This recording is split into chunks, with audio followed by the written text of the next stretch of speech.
funny. It's free. Like the girls who got Three's Company. Thank you, Robert Soleil, for writing original Three's Company radio show music. Yes, he actually texted in that he loves when we dance to it at the beginning. We can't help it. We just feel love it, awkward, so we just start popping around. I'm Mandy Jones. This is Bonnie Scalisi. How are you? It's so finally a nice day outside without 100% humidity. And you know what? It always rains on Wednesdays. I've noticed Yeah. it's always storming and raining. We've done this show for over a year now. I think this is our 57th episode. Whoa. 57 or That's 58. a lot. Okay, all right. I'll let you keep track of that because, I'm bad at math. All right. I got a list going. All right. So now I got our Thank show you. shared, and it always takes a minute to get going. So what's up, Bonnie? What's new with you? Oh, well, our episode today is Teacher Tales Part 2 because I know that a lot of the audience members had stories and we only got to like half of our list. So that's our theme tonight. So if you told the story last time, don't tell the same story, but we want to know anything that has to do with school. It could be college, it could be elementary school, it could be anything that had to do with a teacher. We want to know about it. So we have a lot of people tuning in. Hi Felix, hi Joan Krupiasher, hi Taz the residential artist, hi Heather Brzezinski. Yeah, cousin Heather. Never can say her last name. Hi Johnny McDonald, and hi Tom Galati. So Felix is saying the Chicklets. I like that. Maybe we should change our name to the Chicklets. It's probably taken. It's a candy. Every time you try to think of something like a new name for something, somebody's already done it and copyrighted. Yeah, there's a lot. Heather, thank you. She's saying she shared the show. Oh, thank you. Yes. If everybody could share the show, we would love that. Joan Krupiash is saying hello. I'm trying to. I will respond to everything after, but I'm trying to be more interactive. No, it's great. It's great. Well, I How actually come we're saw not up there. Oh, because I didn't drag it up yet. One thing that I did see, Bonnie, on your Facebook that I loved, Brandon looked so pumped that he was going to, you said he was going surfing at camp? Camp Anchor. Cool. Bonnie's sons have not been at school because of the pandemic, so Brandon was pumped to get out of the house. So that was cool. Hi, Andrew. He was smiling so big, Bon, in that picture. Oh, my God. Cheesing out, like, getting out of here, hitting the waves with Mom. Hitting the waves without Mom, rather. Getting rid of Mom for a day and then enjoying himself. But, I'm not used to getting up that early. And What is it, like 9 o'clock? I was all gung-ho the first day. Like, I got up at 7:30 to get him there by 9. Because Lido Beach is about 35-40 minutes from me. I have to drive. Okay, yeah. There's no bus, so I have to drive back and forth. So I was all gung-ho the first day, and I stayed up. I was able to watch Knock 'em Dead, which is a fellow radio show. I was so excited. I was going to watch it all week. Then the second day, when I came back, I was just exhausted. So, me and Josh, I was like, we ate something, and then I'm like, let's go back to sleep. And the two of us went back to bed. And that's what we've been doing. I know, and then by the time you nap, you got to get turned back around to go get him, probably, right? Oh yeah, I have to by 2 o'clock. I have to go back and get him. Hi, C-Jack Scala. C-Jack Scala is watching. And Glenn Cook, how are you? Robin DeVito. Yes, I'm trying to be super interactive. So Tom Galati already has the first teacher story in. Yeah. So let's do it. should we start off with him? Yeah, let's do it. Okay, so he got in trouble with his senior year chemistry class. The teacher gave us work to do. My buddy Tony said, "This is a hard one, Mr. Ryan." I said, "That's what she said," and I got in a lot of trouble.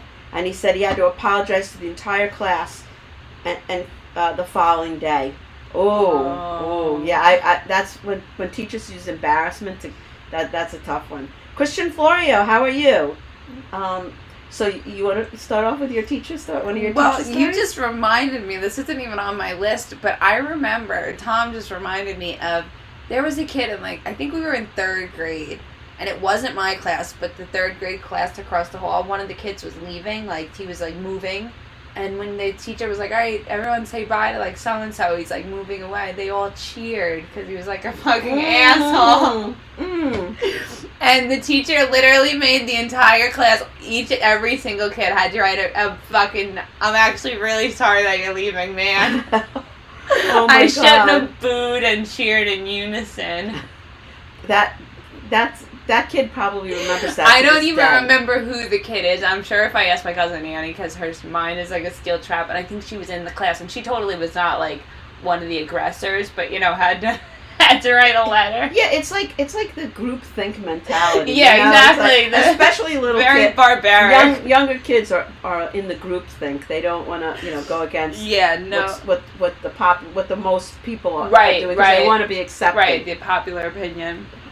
Yes, the popular opinion. C-Jack Scala says, hey ladies, hey C-Jack. Robin DeVito says, you're super interactive. Robin, we're very hands-on here at this little broadcast. Yeah, so I just wanted to plug something really quick. Is it okay that we're frozen like that?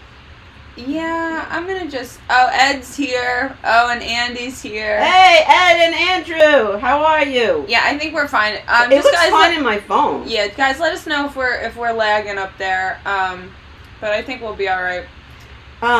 So I just wanted to plug that I'm gonna be on Governor's Comedy Club radio show. Is what Mandy and her husband do every Friday night. They have all the governor's hosts do it at 2:00 during the day. So my day is the 20th, Okay. July 20th, which is I don't know what day of the That's week. Monday. Monday, right? And it's my sister's birthday, so I don't know how I'm gonna do this. And I already said, could you be in the quarantine life with me? And she goes, absolutely not. Yeah, it's like So I'm gonna have to race. My dad's house is very close to where she wants to have her yogurt. So I think I'll go from her house to my dad's house and we'll figure it out. So Drew DeMarco, it has a question for us. We'll answer it, and depending where we can only discuss certain topics, but we will try to answer your question. We'll give you a go for it. Yeah, seriously, lay it on the table, Drew. You type it in, and if we're allowed to answer it, we will answer it. Yeah, Bonnie, what about your teacher tales? Yeah, so Bonnie was a teacher, if you guys don't know Bonnie. Yeah, I was a teacher for 32 years, and I was a camp counselor, which is kind of like being a teacher. Yeah, I'll let those in. Because I love kids. I love little kids. All right, so let's see. All right, so this is a teacher story of, and I will not use names. Hi, Lou Prats. How are you? Yeah, everything's anonymous on the show tonight, guys. Lou is telling me to check my messages. Lou, I'm afraid to check my messages because I'll lose the show. That's how bad I am with technology.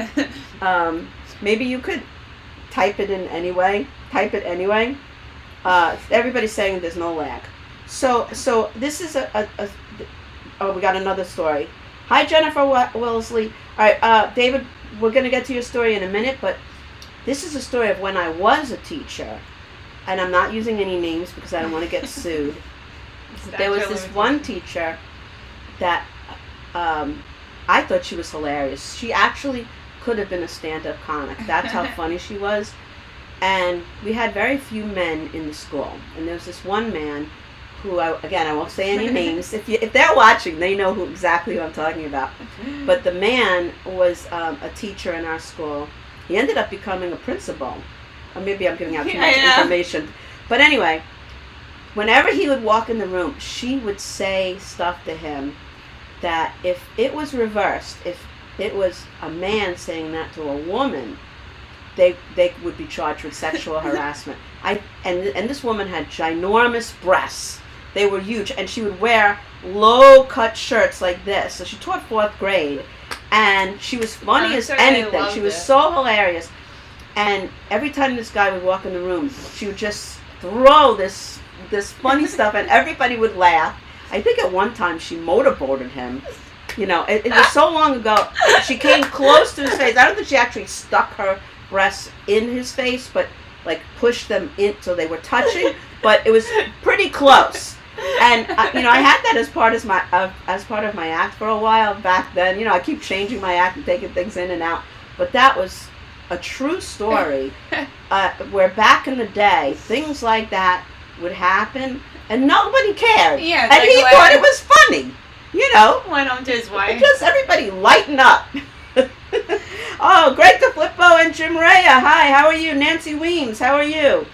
Taz has a story. Robin DeVito has a story. So you want to tell a story, or how about do a listener? Yeah, you could do a listener one. Okay, so David Lange, am I saying it correctly, David? After an academic breakthrough, he got kissed by a second grade teacher. On the cheek, I'm assuming. I was so embarrassed that I immediately went to the bathroom and washed my forehead where I was kissed. My teacher wrote a note for me to take home to my parents, but being in second grade, I made it into a paper airplane and tossed it out after school. The wind took the note and blew it away, and my parents never did get the note. It probably said, "Congratulations, your son is not stupid after all." In all seriousness, I will never forget a great teacher who truly cared about her students, and I'll always wonder what was written in that note to my parents. Aww. That is a wonderful, David, that is a Aww. wonderful story. I've had experiences like that where I really feel I made a difference in children's lives by, you weren't allowed to touch the kids. You weren't, kissing was out of the question, but back in the day when I first started, you could do stuff like that. You could hug the kids. I actually was in a class, and I probably could have gotten fired for this, but this one little boy had an accident in his pants, and the kids had to change of clothes, and he was in the bathroom. He's not coming out. He's crying, and I called the nurse, and the nurse was like, "He has to do it himself.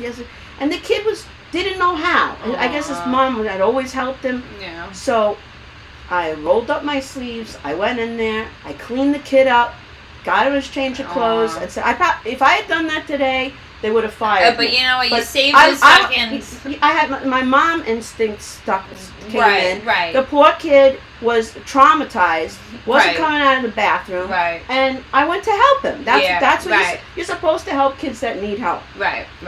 So You did the right thing, Bonnie. So you want to tell a story now?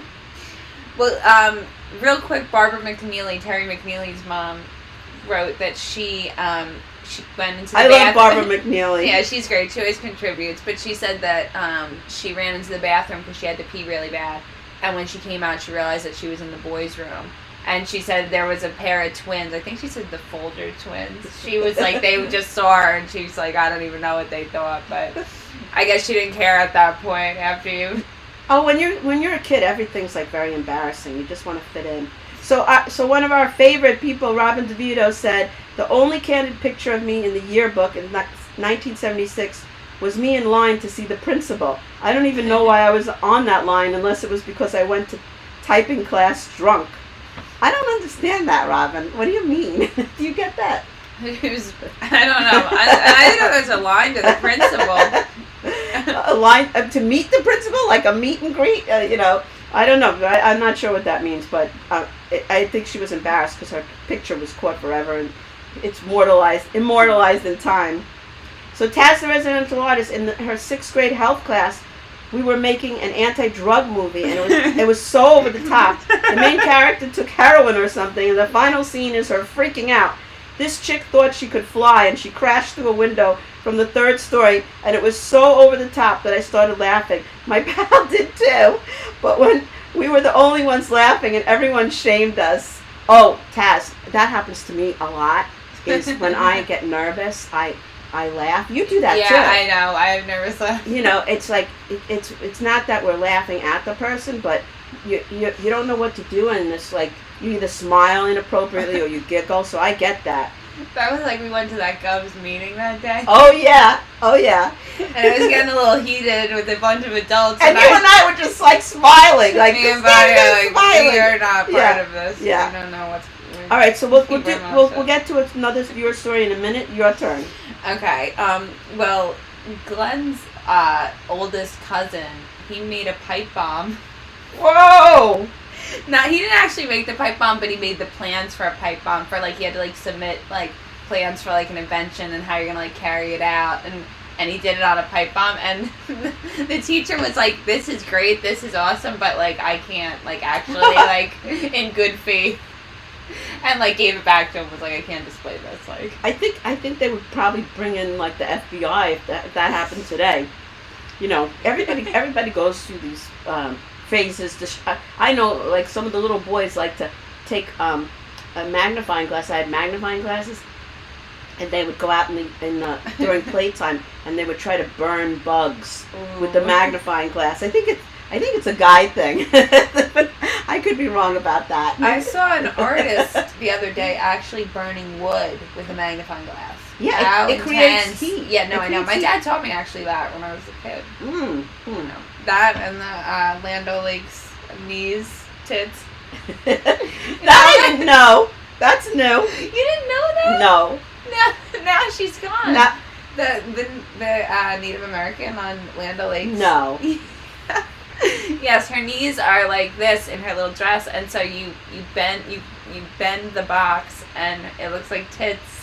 Oh my God! Is that why they banned it? They've been doing that for years. No, they banned it because America's being whitewashed. Oh, okay. We don't want to get into that. This is a politic-free zone. Yeah, this is we've cancel been culture. Bombarded with that enough. We're just sticking to carry on being humiliated in school. Yeah, let's keep it down. All right. So Drew DeMarco said he got plague scoliosis, so I got to get his first shot, and it cost $32,900. I only paid $3, but the doc said it was going to weaken his immune system, and he's scared. Oh my God! But did that happen at school? I think when he said, "Can I disclose something to you, Drew?" That's really unfortunate. I feel so bad for you, Drew. That you're going through that. Definitely going to be thinking about you. Get a lawyer. My boyfriend always lawyer up. My boyfriend he's known for this. His lawyer calls him Denny Crane from the show Boston Legal, because Michael has a lawyer thinking type mind, and he always says whenever something happens, lawyer up. And he's Italian. I'm the one who's Jewish, but he's more of like a Jew than I am.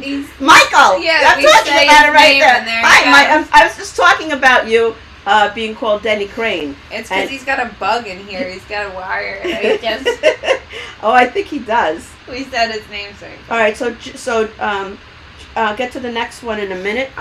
Let's see. Yeah, I'll do one of mine. Okay, this is again when I was. I'm going to be telling. My teaching career took 2 parts. There was the first part where I had a wonderful principal and I loved him, and then he retired, and the second part went downhill because of a bunch of factors. So this has to do with the second part.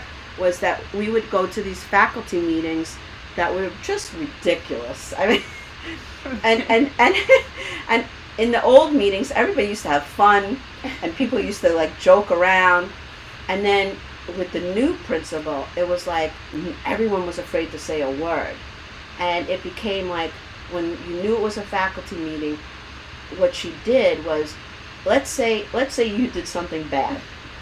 Let's say she knew it was you.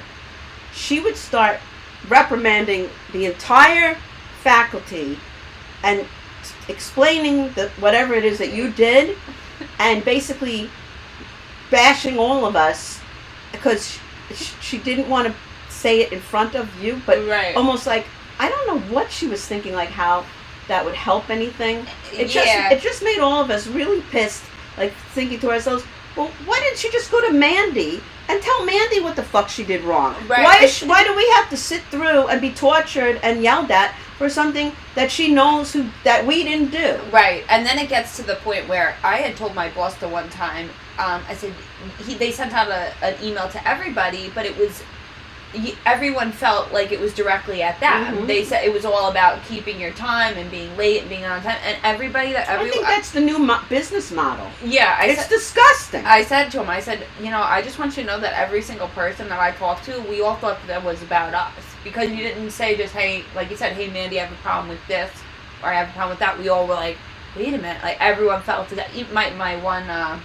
My one friend who's like the best, never takes off or anything, she's like, no, it's about me. I'm like, no, they're definitely talking about me. And then someone else is like, no, it's about me. And I'm gonna say another story and not say any names, but this one of my really good friends at the school was a workaholic. I mean, she worked her butt off for this school. She did so many things that she didn't get paid for in addition to doing her job really well. Never took any time off. She had millions of sick days in her bank. And the union said, if you want to take a personal day, you don't have to fill out this form that was, she basically gave a form and said, why do you need the personal day? Well, it's personal. You don't have to tell people. Right. But she actually, and I did too because I'm a dope, we would say why we needed the personal day. And then she would either approve it or disapprove it. So this one teacher, of all teachers who should get his personal day, this teacher, for whatever the reason was, she said, my sister's coming in from California. I would like to, see her, and, we don't, she has to leave the next day, and blah, blah, blah. And the principal denied her the personal day. And she had like 100 and something days in her bank over where, like I owed days, yeah. And then it was just stupid. All right, so Jim Rhea, he went to Catholic school. So Jim, you probably have a lot of stories. For 8 years, we had only one male teacher, and he got fired for telling nun jokes, and they were not clean at all. So Jim, that sounds like you enjoyed church school. Maybe that's why you still are very active in the church. So David's saying his name is pronounced Lange, like flange. And Nancy Weems is saying, hi, her air conditioner needs an air conditioner. Oh, I feel so bad for anybody who doesn't have air conditioning. I would die. All right, your turn, and then we'll go back. Okay. I used to have a teacher, Mr. Heights. Sorry, I shouldn't be saying names, but he was the music teacher. You know, when you're a kid, you just go to music class. You don't necessarily play an instrument. Oh. And he'd be like, all right, guys, we're going to do the robot dance. Like, everybody, like, get robotic now. And he would dim half the lights, and we would all go in a circle and, like, and do the robot dance. And in retrospect, we're like, that was fucking weird. Like, granted, he was probably just, like, chilling out and, like, not working for those, like, 10 minutes that he had us dancing, but we were like...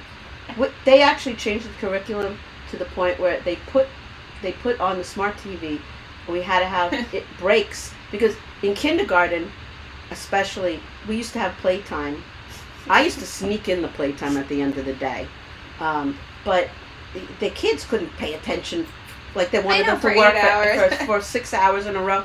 So on the smart TV, they'd had these videos that you would get up and the kids would dance. It was like kind of like a Robux, I guess. Okay. And the instructor was on there, but funny things, and the kids would like do all this. But they made it so academic for kindergarten. It was ridiculous.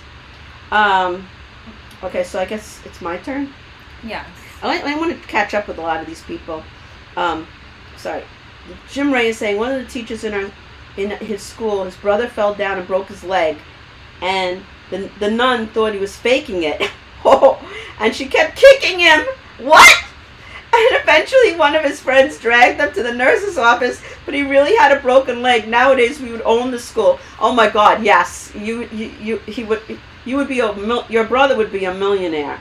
Robin DeVito has never gotten detention. Neither have I. All right, so Andrew Ferdinand, he has a story about school. One day I was late for class, and my teacher asked me why I was late. Oh, this is a long one. And I told her because the bell rang before I got here and sat down in the middle of the class. I had to go to the bathroom, and my teacher told me no. I said, but I really have to urinate. She said, okay, if you can use the word in a sentence, then you can go. I said, okay, and replied, I think you're really good looking, and at first I give you a 10. But after I realized what kind of a bitch you are, now urinate. Oh my God, I like that. That's funny. That's a joke. I've never done, and I was suspended for a few days and sat home and played video games all day. That is funny. Get it, urinate. He thought she was a 10. I like cheesy jokes like that. I think they're really funny. All right, Mandy, you want to go again? Hey, Bruno. Yeah. John Glenn is watching. Okay, so one of my teachers, this is just like a true to life story. I remember when we would hang out in the English teachers, like with the English teachers when I was older, and they would just tell like stories. And the one guy was telling a story about his wife. She was driving, and he was in the passenger seat, and their two kids are like in the back, and she goes, oh, I just totally forgot I was driving right now. And he was like, well, can you pull over and, like, get my 2 kids, like, out of the back seat? Like, and we were just talking about, like, that mind state, like, how you're, like, on auto mode, autopilot a lot of times. And something like driving. And I just remember the teacher bringing up, like, how, like, he's, like, joking, like, once again, like we were saying, like, the nervous laughter, like, yeah, all right, we'll pull over. That's fucking scary. Even though he probably knows he's probably done that before, too. Because I've done that, where you look up and you're like, oh, wait, like... Oh, yeah. I think everyone watching has been through that. Yeah, we're all just driving around, not paying attention. That's super comforting. Yeah, it's like drunk driving. There should be something called head in the clouds driving. Inattentive driver. Which we all do. Inattentive driver. Inattentive driver. I like that. That should be an arresting a thing that you could be charged with. All right, so Felix is he has a show on Governor's Radio called Let's Eat Long Island, which I love to watch. And I can't wait till he gets back in the studio and can have me as a guest again, because I love being his guest. He said he was a real loser in college, did nothing but drink. Oh, he was. Really? Look, Felix, I can't imagine that. You always tell drinking stories. All he did was drink, surf, and party because his dad passed away and I didn't care. And his worst nightmare came when a dean called me into the office telling me that it was time to leave. I begged to give me another chance. He went to talk to the head of the department and came back and said, 1 more chance and probation. After that, I grew up and studied my butt off and eventually had a 3.8 GPA. After I graduated, I was bartending, and the dean that helped me came in with friends and partied. He asked me for his check, and I tore it up. He was surprised, and then I said to him, you may not remember me, but you gave me my life back. We shook hands, and it felt great, tearing up his $250 tab. Oops, I didn't tell my boss. You know something? That's called tough love. You know, everybody can't just do whatever they want, because then you grow up and you're a mess. You know, I hate to say, I don't believe, you know, you have to be spanked or something, but you have to have some kind of discipline somewhere, and you have a little bit of hatred towards that person. But I think that it's necessary because it pulls in the reins and it makes you get your life together a little bit. So, okay. So, okay, I'm going to tell you one of mine. Yeah. Okay, oh God. This is funny because I was just watching a show called Outdaughtered, which is one of the shows on channel, you know, it's about, she had 6 kids at once, all girls, and she had 1 girl before. So they called the show Outdaughtered. And now they're in quarantine, and they have to homeschool these 6 little girls. This is a real story? This is a reality story, a real story. So she's helping the older girl with the math. And it's a difficult, the older girl I think is in 3rd or 4th grade. And the little girl the mom's trying to help her, and the little girl is showing the boxes, and it's like an algebraic equation, and the mother's like, why are they doing this? Like, why? I can tell you the answer, and I can tell you a much easier way to get it. But the reason I brought that up is because one of the things that destroyed my love of teaching was when they started changing the curriculum to these ridiculous curriculums. It was all about, oh God, it's been 3 years, but No Child Left Behind. No Child Left Behind doesn't mean buy expensive programs that are a year ahead of where the kids really are, so they can't understand them, and only the really smart kids understood it. It's a bell curve. So you have the really smart kids, a few of them, then you have the middle, and then you have the kids that don't know what the heck's going on, no matter what you do. So the programs were too hard for even the smart kids. What kind of logic is that? So my story was Bloomberg came in, and he basically said to the teachers, your lessons that you came up with that are engaging and that the children like and they pay attention and they want to learn and you enjoy teaching it, throw all that out. Literally a robot could do our job. They bought expensive programs with teacher editions, And at one point, my daughter was laughing because one of them there was an owl, and I had to hold the owl up and read from a script. I mean, it's the most ludicrous way to educate children. And, you know, I don't want to, you know, no teachers are watching, and if they were, they can't say anything because they're in the middle of it. You can't speak up when you're in the middle of it. But it destroyed the love of learning in children. It was to teach for the test. Right. To teach for the test. And teaching for the test is bullshit. Because you're just feeding them things that they're going to forget 2 seconds later because it has no meaning to them. Yeah. All right, so Mandy, you go. Yeah, no, I'm just thinking about what you're saying and how there's like a few like really standard answers that I remember just being like, that's the answer. Oh yeah, like, settle near water. Like that's the answer. Like no matter. Well, at least they gave you the answers. They were like, oh, you have to show us the process of how you came to that answer. And then even if they got the answer right, they would deduct, like let's say the thing was worth 10 points. They got the right answer, but they did it a different way. They would take off points because they didn't do it this new way where you had to draw boxes and make equations. And it was just like the most ridiculous thing. So I would shut the door, and when no one was looking, I would teach it like the old-fashioned way where the kids would have fun and they would still learn. And then they were smart. They did the intermittent schedule. So they would come in and you didn't know when they were coming in. So you still had to do the way you were forced to do. But you tried to throw a little fun in there so they didn't hate coming to school with all their heart. They had some fun. Yeah. So, anyway, Taz, the residential artist, said when she was in kindergarten, she made a huge log in the toilet, flushed and left the room. Then it overflowed, and the teacher called Gary, the janitor. He came back out saying, "Who did this?"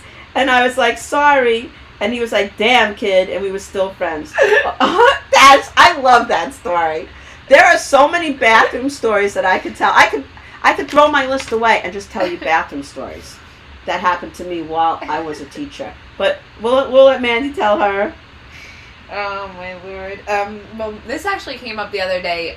Me and my little brother-in-law were talking about this. A kid, when he was in kindergarten, freaked out on the teacher and literally went on the teacher's back like a cape and like a teacher's neck, and like was having like a full-on like meltdown. I'm done with school. Like I'm done. I was like, Jesus. I said to him, I was like, how have you never told me this story before? He's like, I don't know. I never really like thought about it before. I was like, I would just be telling that story like when there was like downtime. Like that's fucking. It was a little boy on a woman's. Oh my God! He said he wore like a cape. He said the little boy was like, and just tried to wrestle her down. He was just not having it. Yeah, I mean, it's like there's so much going on. But I plugged this at the beginning. I just wanted to say, on July 20th, Governor's Comedy Club Radio does Quarantine Life. Mandy and her husband do it every Friday from 8 to 9. Yes. I'm doing it on July 20th at 2 o'clock in the afternoon. Those of you who are still quarantined or those of you who work at home, you could tune in and watch me do, I don't know what the hell I'm going to do, but it's my own life and whatever it is. So, Robin DeVito is saying, Glenn, tell the girls that I was online to see the principal because I got caught being inebriated in school. Oh, I still don't get it. You were online to see the principal because you were in trouble? Is that why, Robin? I know. Robin's like, I don't know why I was going to the principal's office. And he said, girls, he said porosis, not scoliosis. I don't know. I know scoliosis is the thing with the back, but I don't know what the other one is. Yeah, Gina Kajemi Coffin is watching. I just saw a picture of her on her beautiful boat, and she doesn't like the name of her boat. And Gina, I have just one thing to say to you. If you have a boat, don't worry about the name. I think you're way ahead of most of us. It was a beautiful boat. All right, so if Captain Splash is watching, hi Captain Splash. Benny Rositi, how are you doing? I miss Benny. Was it your turn or my turn? You can go. I think it's your turn. All right. All right, so. Oh, okay. My first year teaching. All right, so I'm a brand new teacher. I think I was 22 years old. And I had the best class. I taught second grade at my first year teaching. So they were so well behaved. I only had 2 behavior problems in the whole class, which now is like unbelievable. Yeah. But, as a new teacher. So one of the kids, his name was Josh. He turns out he had ADHD and he had all kinds of issues. But he was drawing pictures of like pornography. and he kept showing them to the other kids. So I gathered the pictures and I had a conference with the parents, and I said, why do you think he's drawing this? Because you have to be careful because, maybe somebody was touching him inappropriately or whatever. Yeah. So both the parents turned red and they're like, ooh, he must have gotten into our stash of porno tapes and he was probably watching them. Our stash. So that was one of my stories. Well, another little story about my brother-in-law is sometimes when he couldn't sleep at night, when he was like, 5 years old and stuff, my mother-in-law would give him a Tums. Just because she was like, he probably just has like indigestion, and she was like, the placebo effect. Like, she's like, I'll throw a Tums. So he like went to school and was like, yeah, my mom gives me sleeping pills at night. Like, when I can't sleep. And like, she totally got questioned about it, and she was like, no, yes. like, it's just a Tums, like, for a placebo effect. Like, Uh-oh. No, you're perfect. Okay. There's an old saying from teachers. I won't believe what you say that the kid told you at school and you don't believe what he says happens at home. And that, because it's like somewhere in the middle lies the truth. Nevin Cummings is watching. Hi, Nevin. How are you? No. Okay, so he's saying hi, Bonnie and Mandy. So Andrew Ferdner is saying also in his school, why would they mark all the things that I have gotten wrong with a red pen and the entire page was circled in red with 2 answers that I got right blank? It would have been much more encouraging if she circled the 2 answers in green that I got right and left the rest of the page blank. It's funny you say that because they banned red pens. Really? Yeah, you're not allowed to mark things in red because exactly of that reason. And that I agree with. Oh my God. I agree with, It hurts somebody's feelings. Yeah, that hurts the kid. Now they have, I was talking to my friend, I actually had a lesson with Joe DeVito, and I was telling him about this, and I wrote a new comedy bit about it, because I got together with some teacher friends, and they always say, oh, it's so much worse now. And I'm like, it can't be any worse. And they're like, yes, it is. I'm like, what is it? What is happening now? So this was before the virus, of course. And they said, you're not allowed to tell the kindergarten kids any rules anymore. No rules. I'm like, no rules. Because we used to make up a chart and go over the rules. Like you can't dance on the table, you can't smash your friend with a stick, you can't poke them in the eye. Rules. Yes. Okay? No rules allowed anymore. And the kids have feeling sticks. So you have to go up to them in a sweet voice and say, why did you stick your pencil in Sally's eye? And they hold up a feeling stick with a mad face. I mean, you can't make this shit up. I think they're better off at home, honestly, with the homeschooling. I don't think anybody... I'm so glad I'm retired. That's all I have to say. Oh my God. Well, I was saying to Karen Lindolfi, I'm like, aren't you glad you don't have a fucking toddler right now? Like, aren't you glad you don't have a toddler on your head while you work? Because she's like me, she's working remote. And I'm like, can you imagine? Like, people are like posting pictures of like, they literally have a kid on their head. Like, they never have even hung out with their kid before. And now the daycare is closed. Yeah. Now they're... I think a new respect for teachers and daycare workers and everybody who has to work with children, because you have to remember that anything you're going through, the teacher has 28 children, right? And you have maybe 3 or 4, and you're going crazy with 3 or 4. So there should be a newfound respect. If there isn't, there should be. All right. So Taz is saying, speaking of air conditioning, my junior high would have the cooling on during the winter and the heat on for the summer. They should have talked to your custodian about that. Carrie Kerr is saying, 3rd grade, our teacher would have us get up 2 times a day and do the alley cat. Ooh, you probably loved it. See, when you love something, you remember it. That's my point. Do you think they're going to remember the answers to these tests they had to take?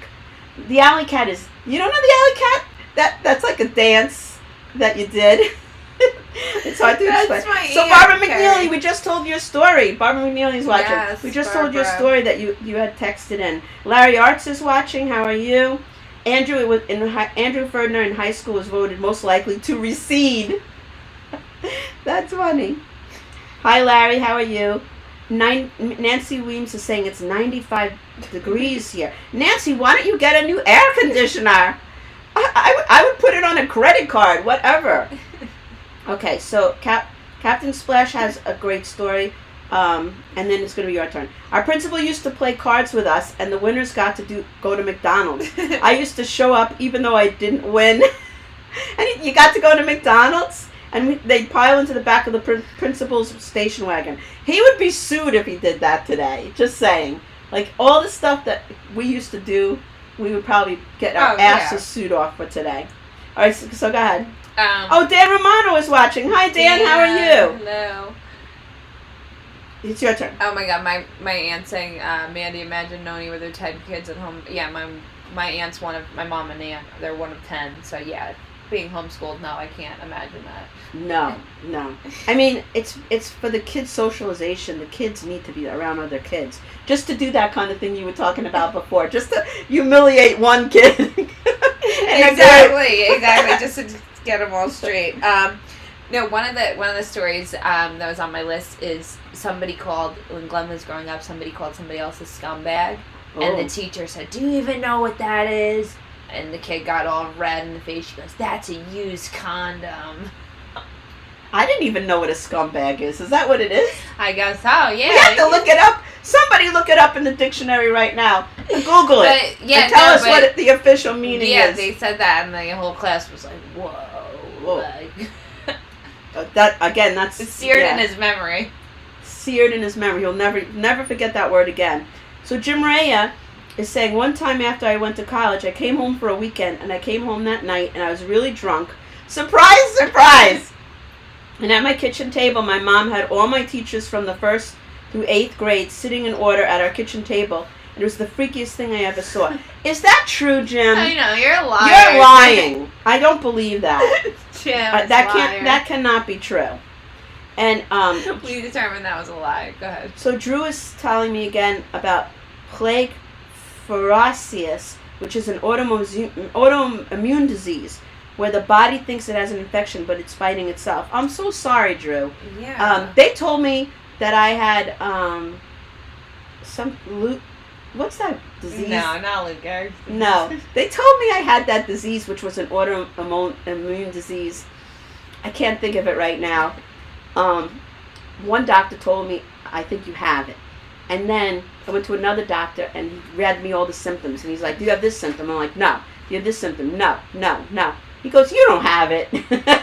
So, get a second opinion, okay? All right. So Barbara McNeely is saying her husband was a business teacher in high school, and when he couldn't remember a kid's name, he just called the boys handsome. I don't know if he would get away with that today. He'd be called a pedophile today. Handsome. You have to watch every word out of your mouth. It is such a nice thing to call somebody, though. Like. And Ed is saying, on time at band camp. Michael always uses that term with me. No, that's that movie, American Pie. The girl says she sticks Oh, is that what he's talking about? Okay. And she goes, this one time at band camp. That's right. I didn't know what the meaning was. Because Michael, my boyfriend, uses that term a lot. Him and Ed need to go have a slumber party. Ed and him are like brothers that were separated at birth. They both love guns and cars, and they both are very, very similar. They're very similar. So it's your turn. Wait, I told the scumbag story. Oh, okay. Yeah, I have a million of them. I could go all night. We could do part 3. Okay. Okay. So the difference with my first principal, and because I'm saying good things about him, I could say his name. I loved him, and he's still alive. Joel Shulman was the best principal. I had him for 19 years. He was so much fun. He would do fun things. Like, in a way, it was annoying, but when I look back at it, it was really funny. Like, you get your class settled, and they're all calm and everything.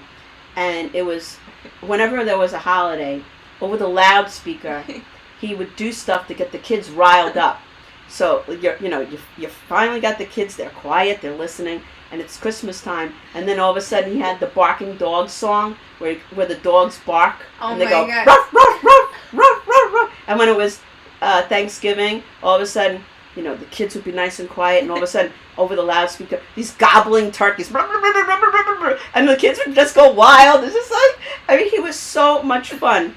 And then he would put things in our mailbox, like he would, this one, a lot of them, but one in particular that was so funny was a picture of a teacher at their desk, and it said, "Don't waste time, get things done." And then you saw that the teacher had a toilet bowl behind the desk instead of a chair, so that she could just go to the bathroom in the toilet and not waste time getting out of the chair to go, in other words, that he would put stuff. Imagine if somebody put something in your mailbox like that today, they'd be fired for harassment. Yeah. He was so funny. Okay, I think it's your turn now. Okay. Well, I had a teacher. She's no longer with us, but she used to always say that in her previous life she was a Portuguese sailor, and then in her next life, so being now, she was going to be a butterfly. And she said it like dead seriously. But she was very dramatic, and she was just a very interesting. She made a history. Why fun. did she die? What? Why did she die? What did she die of? I think she might have had cancer. I think it was after I was out of school. She was probably in her 60s. Oh. But yeah, no, she always said that. She was just very upfront about it. I was a Portuguese sailor in my previous life, and I will be a butterfly in the next. I love so that. Class. That she was so sure about it. Yeah, just so like not matter of fact. So Carrie Kerr is saying, too bad we want to call in. They are getting the studio ready back at Governor's. I heard that they're working on it, and when we go back to the studio, we will have a phone line, and people will be able to call in. Carrie Kerr said she got the answer while she was daydreaming. I know Common Core math. Yes, that's what it was called. Thank you, Nancy Weems. Common Core math is the biggest sham on the planet. And I'm allowed to say that because I'm retired and I can speak the truth. But the old way we taught math was much better, and people understood it, and it was. I'm glad the parents are seeing what it is, because it's ridiculous. So Andrew was saying, speaking of math, long division must have sucked back in the day when all they had was Roman numerals, LOL. And after this, your turn. So Barbara McNeely's saying, in 9th grade, I was totally lost in my math class. One day after class, Mrs. Cameraman walked over to me and said, "You have the most beautiful handwriting I've ever seen, but you don't have a clue about what I'm teaching. I'm going to drop you down to the lower math level." Oh. P.S. I was a brain in that class. Everyone was copying off me. You see? Things happen for a reason, right? Yeah. I think that's the right choice, though, to go with the grade behind and to excel than to always be catching up. Yes, there's another saying about being the big fish in the little pond. Yeah. I'd rather be the little fish in the little pond.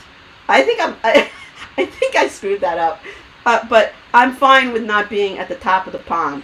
I'm happy where I am. Oh, my mom's saying late to the party. Hi, Mom. So Carrie Kerr is saying, Mandy, remember that you were taught how to do math a whole new way, that none of us knew how to do it. And the teacher told you, Mom, don't try to correct her, she learned it a different way. That's exactly what they say, because they're brainwashed. That there's no other way to do it than the way that this book told you to do it, which is ridiculous. Yes, I'm sorry, you can't call in because we don't have a professional phone. Oh, Carrie, she's saying I look like I'm 27 presently. I love this girl, Carrie. You definitely, when we get a phone, you have to call in. And she said she has no idea why I don't age. I love you, Carrie. You're awesome. Okay, so Mandy, your turn. Yeah, my mom's saying she went to Catholic school. Nuns were insane. Well, one of the stories I'm going to tell is my uncle Kevin. He submitted a story you had to submit like for English, like a story, like a fiction story, and he wrote like an 8-page story. He was in like 3rd grade, called The Psycho Nun, and it was about a nun who had a sex change. Jim Ray, are you listening? He wrote this as a 3rd grader in the 60s. He wrote, or like the 70s. He wrote she was a nun. She had a sex change. And then he was saying that she was putting the body parts in the collections box, and it was this whole crazy story. And the nun once again was like, "All right, good job, but like I can't hang this up with the other stories. Like, bring this home." Like, I have a copy of it on my phone. Like, I'll That read you. sounds like an amazing horror movie. It's out of control. It's like to think like a 3rd grader wrote this stuff. They were like, Whoa. "Where did he hear this stuff?" That is probably he was probably like a horror movie, you know. Yeah, he actually is a horror movie buff. Yeah. So David Lange has a college story. We went to the Air Force Academy and we didn't get a whole lot of sleep. If we were tired during class, we were supposed to stand up in the back of the class. I was in a tiered lecture room, and one of his classmates was standing behind his chair.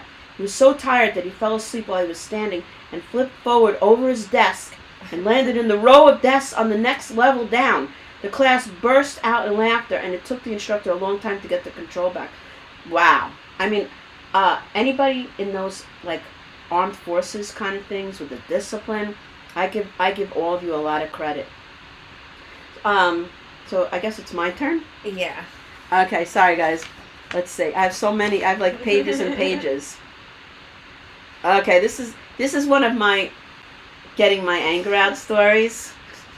Okay, so an assistant principal who quit. Now he retired early. Let's put it that way. He was the worst person I ever worked for, even worse than the principal. Okay? And so there was this one, you know, in all the years that I taught, I loved all the kids. I would find something about them to love. They were like my children. I treated them like my children. But there was this one boy that there was just something off about him. And I tried to reach him. And I hate to say it, but he had like an evilness about him. Yeah. And he was really harassing the other students. He would hit them when he could. He would just put a thumbtack up so a kid would sit on it. I mean, he did all kinds of horrible things. And I kept asking this assistant principal for help. And the guy would not help me. So this went on all year long. The parents are complaining about this kid. I didn't know what to do, because in most cases I tried positive reinforcement. Yeah. I tried everything with this kid. I had meetings with the parents. Could not control the kid. So at one point he had hit like 8 kids in like less than a minute, and some of the kids were crying. So I call up the office. I'm like, I need help, you know, and usually no one comes. You know, you're on your own. It's like you're the captain of a ship. You're gonna go down by yourself. You have to learn how to control, or you go down by yourself. So I call up. Finally, an hour and a half later, this assistant principal comes in the room, and I'd already gained control back of the class. And he goes, "Yes, you called." And I go, "Well, you know, a while ago, little so-and-so was, you know," I just said, "Raise your hand." I said to the kids, "Raise your hand if so-and-so hit you today." And all the kids that got hit by him raised their hand. And he comes into the room, and he points at me, and he goes, "I want to see," first he goes, "I'm not doing this." And then he points at me, and he goes, "I want to see you after class." So I was in trouble. Oh my God. Okay? So when I get to a certain point, I'm normally, I let a lot of things go. I hold a lot of things in, especially back then. I kept everything inside. I was so angry that I went into that room, and he should have prayed for his own life, because I didn't care if I got fired. I went right up to him and I said, "You wanted to see me? What did you want to see me about?" And then he's like, "Oh, well," you know, I could see him already backing up.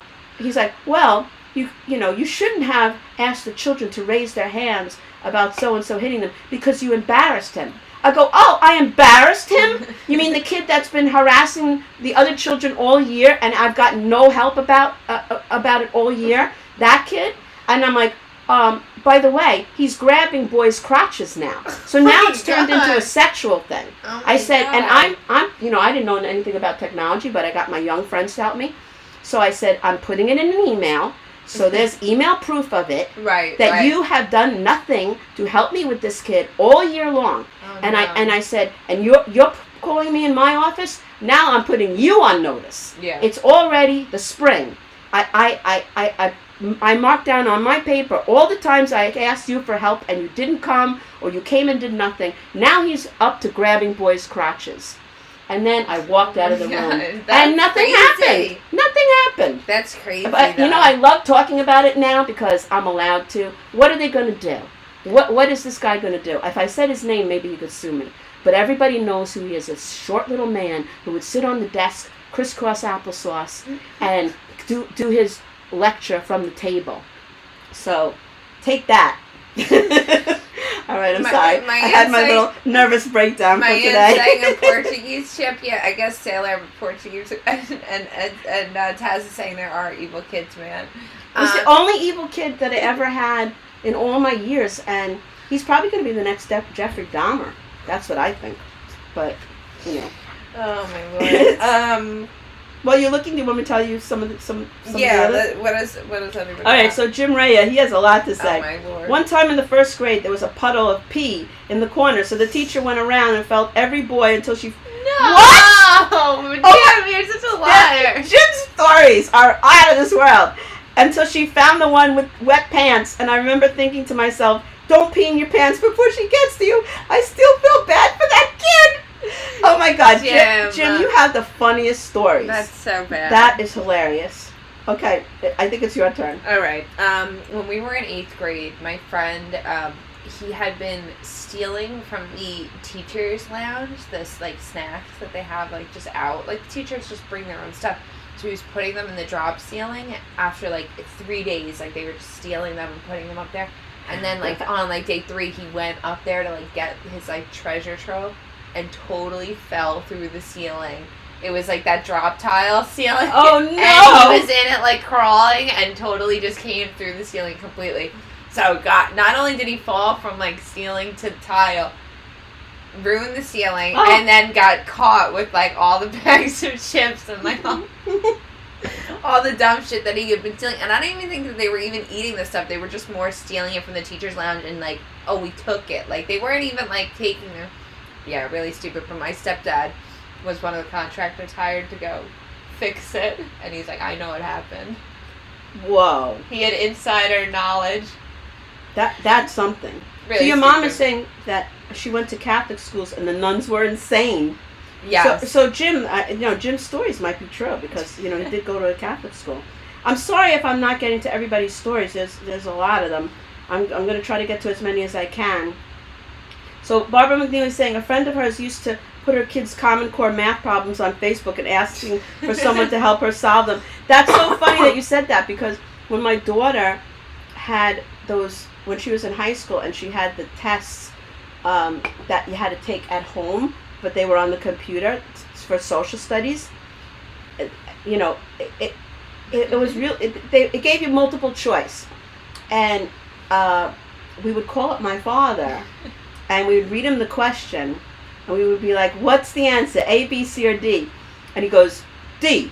And then Alexis would press it, and it would come up, you are correct. So she would get like hundreds because we were using my father as the answer board. So, that thing kind of thing. So my boyfriend's saying, more bombonics, my little fish. Michael is making a notebook of all the things that I say to him that are really stupid, but I say them and, I'm really talking to him. So we were watching a show. I think it was The Sopranos. We were watching The Sopranos. And I realized that, whatever the murder was about, I go, he put 1 and 1 together. And Michael goes, what did he do? I go, he put 1 and 1 together. He goes, no, he put 2 and 2 together. He goes, I'm getting my notebook. And then he writes all this stuff down. So he was good. We were on a show on another network, and he was going to read them on the show, but we ran out of time. Oh. Yeah, Well, you gotta do it on this show. We'll have him on, and he could read on another time. When we could have guests again. Yes. We'll have him on. And speaking of, it's 8:30, Bonnie. Oh man. Maybe we should have a part 3 at another time. Yes. If I didn't get to your story, we'll have a part 3, and we will get to your story. Governor's Comedy Club Radio, Quarantine Life, July 20th. I'm doing at 2:00. Yes, and check out Bonnie and I's pages. We're both getting back out there. So we got events, free events, stuff going on. So just message us, hit up our pages. And watch Mandy and her husband on Quarantine Life every Friday at 8:00 Yes, on Gov's Comedy Club Radio.